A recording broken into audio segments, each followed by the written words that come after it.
closed captioning of this show is brought to you by Echo Bearcat, rugged equipment, easy to use.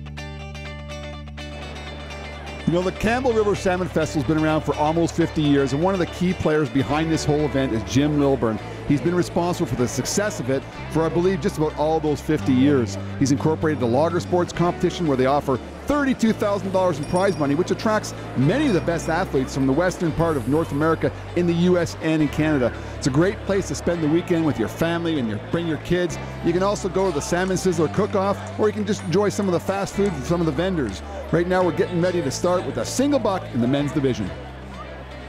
Hi, I'm Gil Lane. I'm from New Zealand, Auckland, New Zealand, and yeah, I love the sport. My name is Norm Goudie. I live in Souk, BC. I'm a log truck driver in the forest industry, and I'm the third generation of my family to do this.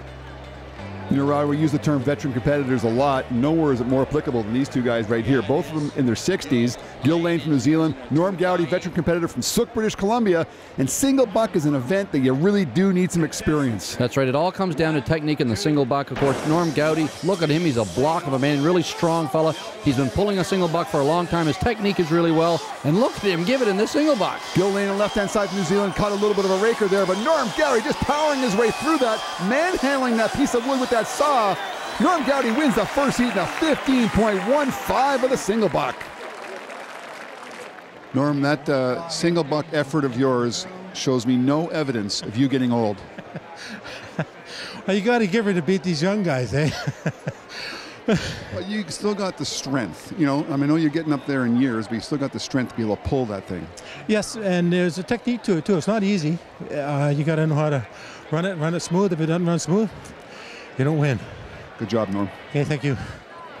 David Moses from Snoqualmie, Washington, and I set tile. My name is Matt Mooney, and I live in Ucluelet, BC, and I'm retired.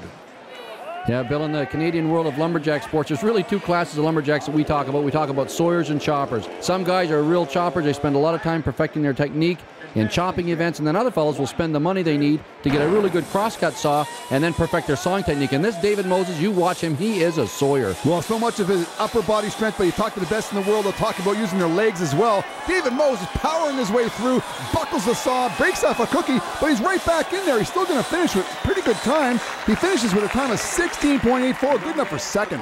Now, what happened? Obviously, we saw what happened. Just tell me from your perspective exactly what happened.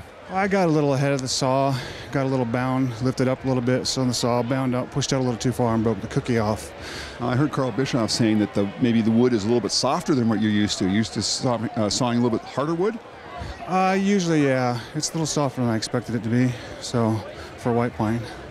Hey, we're heading into the last heat of the single buck, 18 inches of white pine. We still got big old Norm Goudie from Souk, BC, leading the way with a 15.15 as we head into this all down under heat. Bobby Dowling from New Zealand taking on one of the world's best, Brad DELOSA. That's right, and at Campbell River, of course, there's lots of different events. There's pole climb, there's log burling.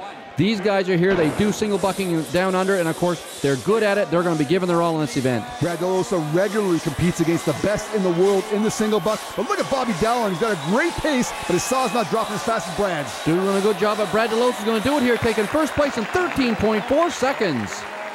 You know, I know a lot of the single bucks you do, you have a starter cut here in the BC coast. They don't allow starter cuts right off the top. How do you adjust to that? Yeah, it's a little bit different. You just got to, make sure you're very steady on the start and get a good pull and don't jag up. That's the most important thing.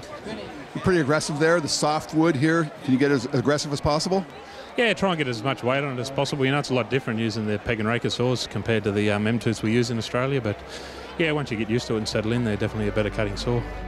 Well, how tempting to look at this guy fly fishing. But man, right now we're sawing wood, and Brad DELOSA is doing it better than anyone else, taking first place in the single buck with a time of 13.46 seconds.